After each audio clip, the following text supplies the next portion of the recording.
listening to She Speaks Talk Radio, where women's words are changing the world.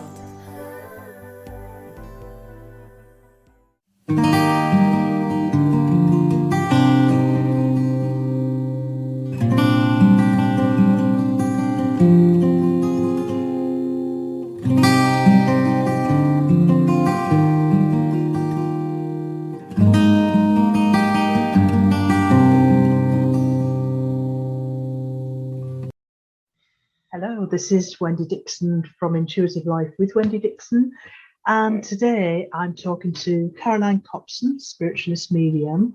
I've known Caroline for a number of years, and we've met each other in Northampton on a number of occasions. I know she does some wonderful work for the spirit world, and so I'd like to thank you first of all for joining me today, Caroline, and it's great to have you on here and catch up and to be able to share your story, really. You're welcome. Thank you for having me on. You're very welcome. So first of all, can we start by asking, tell us a bit about Caroline Copson. Well, my connection with the spirit world started from when I was tiny. I can remember standing in my cot, little baby, and seeing this beautiful lady standing by the window just smiling at me, and she used to make me laugh. I can remember this lady in my cot, and also with my nana, very, very close with her. And one weekend I was at her house and we were getting ready to go out and collect some eggs from a lady on the road. And as we were going at the road, my nana said hello to a lady who sat outside the house. And I said, "Oh, who's the other lady standing behind her?" Okay. And no, there's no other lady. So I said, "There is, she's standing behind her and she's smiling." "Don't be daft," she said, "don't be daft." So, and that was that. But then as I was getting older, through the ages of 7, 8, 9, 10, 11, every night I would see spirit in my bedroom. Yes. I would go to sleep, then I would wake up and the atmosphere would be heavy. Yes. And I would see figures around my bed. Absolutely frightening. Didn't know what was going on, didn't know what it was. I used to put the light on and sleep with the light on. And because my own parents, it was all new to them. Yes. The pacify me, it's overactive imagination and things. I used to be so shattered going to school, absolutely shattered. So anyways, that carried on for a few years. And then it all quietened down because I got busy, leaving school, went to college, did hair and beauty course. So just getting on with my life, working. And then I remember having a vision of my future. Yes. And this was meeting my Mr. Right. Yeah. And I could see this beautiful restaurant, these cars. I knew it was somewhere in the country, countryside. And 10 years later, that vision came true. Yeah. Oh, how wonderful. And I've married this guy and we've been together 30 years. Congratulations. Thank you. So with the spirit connection, that didn't start again until I had my first child. And I remember saying, "Look, you're going to have to leave me alone because I'm getting on with my own life. And I really don't want to be going down this path. Just step away." And then when my daughter was about 5 or 6, she started seeing spirit. Right. And she said to me that she saw her pappy, Mm. who she'd never met, and she described what he was wearing, and we thought, oh my gosh, that is him. That is exactly him. And she pointed him out in a photo. So anyway, and then one evening she came down, she said, Mummy, I'm now seeing people I don't know, strange. Yes. So I said, oh, okay, let's, we'll sort this out. So I pacified her and she said, just put a beautiful white light around yourself, a nice golden blanket, and you'll be all snug as a bug. You'll be absolutely fine. Yes.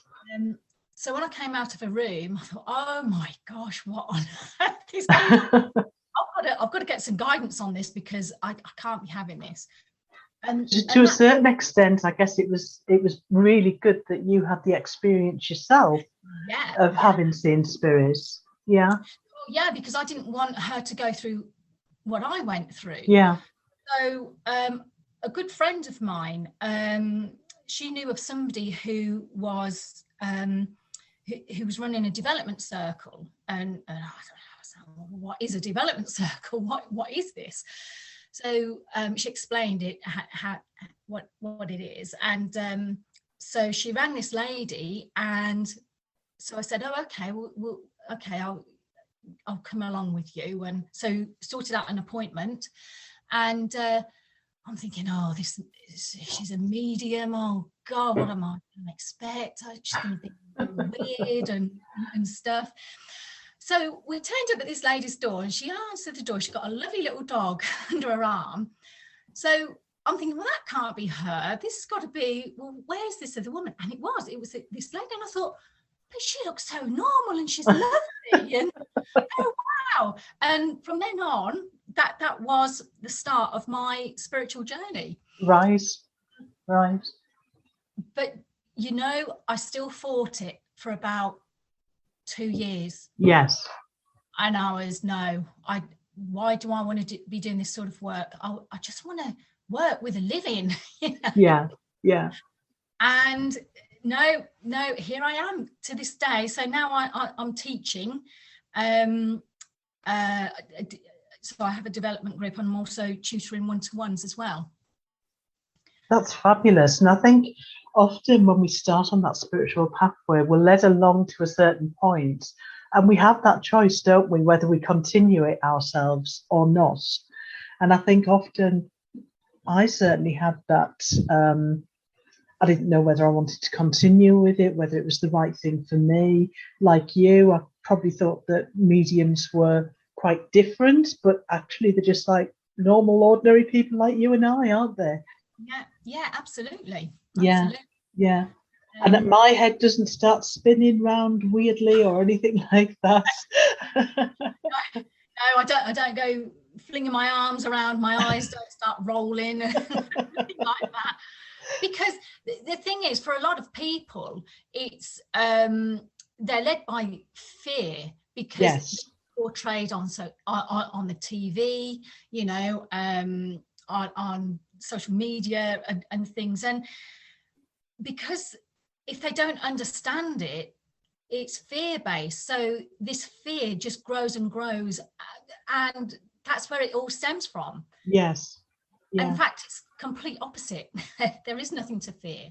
And it's all based on love, unconditional love. Yes, absolutely. And I think that, I certainly know that the information that I pull through from Spirit is all about love and getting that message across to people who need to hear it often. So, and it is very, very healing. Yes. As well. Yeah. Very healing. So what sort of helped you to get over that point of, well, I'm not doing this, to the point of, well, yes, I am actually going to do this? What helped you through that? By developing me. Yes. Because I never had any confidence or self-belief in myself, because I really struggled at school. I wasn't very academic, well, just not academic at all at school. Yeah. And so seeing my peers doing well, the way school is run, it's very mechanical, and for me, I just couldn't cope, and my anxiety just grew and grew and grew. So I got to a point in my life where I had to start working on myself and developing me as a person. And being in a development group has absolutely helped me do that. It's helped me both ways, and taught me a lot about me and my spiritual self. So what kind of self-development did you do, Caroline? In the end, because I've been to different therapists to try and help me, and in the end it was about me building me. So I started exercising, going out for walks, doing meditation more, on every day, and just started to go right back into my childhood from where I feel it all started. And just either writing a letter to that inner child, and forgiving past hurts, you know, and just concentrating on letting things go. And it was almost like peeling the layers off an onion. Sort of taking it back. But I had to be very self-disciplined and committed to me. Doing that. But with raising a family, my whole focus was concentrating on my family and raising them. So, you know, it's as they got older, I managed to have a bit more time for myself in working on me. But also looking at the good things within me rather than the negative, because I used to concentrate. I could write a list of negative things, but struggle to look at the positive things. And that's so easy to do, isn't it? To forget the good things, the positives. So it was about switching that around. And being kind to myself, because in my work I'd be saying all of this to people, you know, you be kind to yourself, don't be hard on yourself, look at the good things that you've already achieved. But I wasn't taking that on board for myself. No, I understand that completely. It's actually quite easy to kind of guide people in that way and kind of help them to see the best in themselves, because you can see it, but you don't necessarily always see that positivity in yourself, do you? No. Or you ignore it often, you know, it's always there, but you just ignore it, or you don't recognize it for what it is really. And I think that is quite true with a lot of people, men and women. Absolutely, you know? Yes. And it's depending on the conditioning that you're in, the environment that you're being brought up in, it does have a major effect on how you see the world. From other people. I mean, like yourself, I didn't have a great time at school. I mean, I wasn't academic at all, and I had to do a lot of my learning after I left school. But part of that was down to bullying, you know, and that then starts to erode your confidence. But I feel that, you know, when you're not doing well at school and you're under all this pressure from your peers, from your teachers, you want your parents to think you're doing okay, you then start going in on yourself quite often, and that can become very destructive, certainly for confidence as well, can't it? Definitely. I mean, you know, I still enjoy my own company. Very, very much so. And I'm much better in social gathering of 3 or 4 people. But when I'm working, it's completely different. So I'm not you know, the amount of people I'm standing in front of when I do platform. So so whereabouts do you serve churches, Caroline? In and around Northampton, and also venturing out, going out to Buckinghamshire as well. So it's, I don't go too far, serving churches at this moment in time. And because of COVID, you know, everything had been closed down for such a long time. Yes. But now things are up and going again. I shall start venturing out even further. Yeah, yeah. So do you do any, or during COVID, did you do any services online? I did, yes. Yeah, I did one or two as well, and it was quite surprising. Oh my gosh, my thank goodness for my daughters to help me out with how Zoom works, because I hadn't got a clue. And then one service, well, it just froze. It just absolutely froze. And I thought, well, do you know, I can't work like this. This is crazy. And so I only did 2 or 3 on services, and then I thought, I'm going to wait until, you know, the churches are up and running again. Yeah. But yeah, this Zoom thing was a whole new world. Yeah. But, I mean, I've got to admit, when it first started, I thought, well, how on earth is that going to work? But actually, spirit of no bounds, have they? They can communicate in whatever way we need them to. No. And that was surprising to me. But it works so well online. Energy is energy, isn't it? Indeed, yeah. And geographically, you know, it doesn't matter where you are in the world. When, you know, you tune into your own, I tune into my own power, yes. my spirit energy, and I blend with the person's voice energy, or if it's on phone, or if I'm seeing them on Zoom. Yeah. Tune into their energy, and spirit are around anyway. Yes. You know, and they never let you down. They never let you down. And they will help you, you know. Absolutely. So are you now doing face-to-face services? I am, yes. Yeah. And nice. It's nice to actually be around people again, isn't it? And actually being in the church congregation and knowing that, you know, everyone's coming back together again. It's just, it's wonderful. I mean, I haven't started doing many services yet, but I will do at some point. Yeah. So I know that you also teach, don't you? Yes, I do. Yes. Yeah. So tell us a little bit about, you said you do one-to-one and you do group work as well.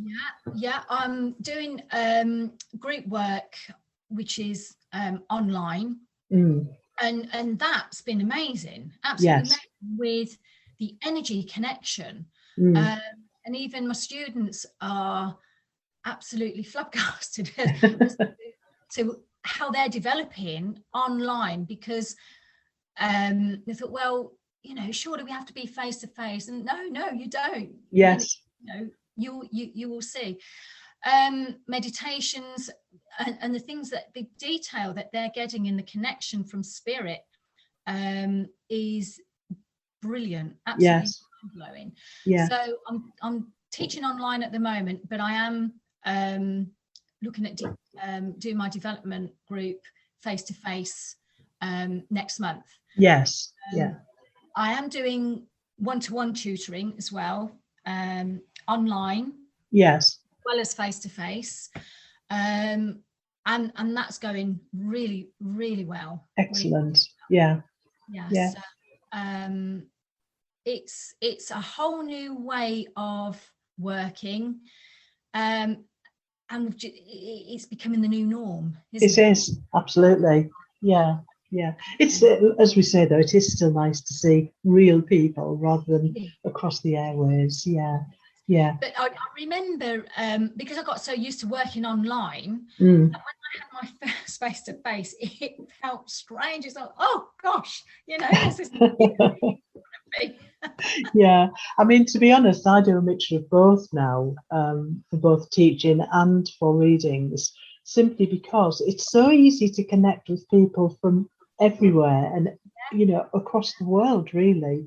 And I think that is one thing that is a benefit, really, of working online, and actually being able to bring the two worlds together and bring comfort to people, because to me, that's what it's all about, isn't it? Absolutely. So that's another thing I'm looking at is doing more work online, globally, you know, Yes. anywhere in the world, you know, anyone can contact me. So yeah, because it just works. Absolutely. Yes. There's no limitations as to how we do this work now. No. So, No. No. yeah, it's going really well. Yeah. What is the thing that you love most about what you do now, about your mediumship journey, about where you are now? Being able to really help people, but on a soul level. Yes. On a real soul level of, you know, that gives me such a high, such a buzz. Yeah. That when you know you've deeply connected with that person, the soul to soul, it's priceless. You cannot put it into words. And I feel it's that unconditional love that you know that they have felt. Yes. And they go away feeling just stronger and healed. Yes. You know? Yes. It's the most beautiful feeling. But it's more than a feeling. I can't describe it. And you think, guess it's all encompassing, isn't it? Yeah. Sorry. It's all encompassing. Yeah. It's the most beautiful thing. And you think, yeah, this is why I'm doing what I'm doing. Yeah. And it's healing for both ways, you know. For the recipient as well as for me. Yes. And for the recipients to realize that you can never die. Life is the only difference is your loved one just doesn't have that physical coat anymore. Yes, they are still there. But I get it, that the hard part is that you cannot physically hold them, and that is hard. It is very much so. Yeah. But it is all the process of why we're here to learn what we're here to learn, and then we go on to the next chapter of our spiritual journey when we leave our physical being, you know. Life eternal. Wonderful. And I feel for me, it's wonderful to see that relief on people's faces when they hear from that loved one, when you're able to give them the evidence to back up that their loved one is with them. It's wonderful to feel that love connection between the spirit person and the recipient of the message, isn't it? Yeah, most definitely. Absolutely, without a doubt. Yeah. Do you have a daily spiritual practice at all now? Do I have, sorry? A daily spiritual practice? I do. Every morning when I get up, I get my cup of tea and I sit drinking my cup of tea, looking out to my gorgeous garden with beautiful pond, and then I just blend. Just blend with my own spirit, and also with my guides, if my guides are present. Yes. But it's like I just give thanks.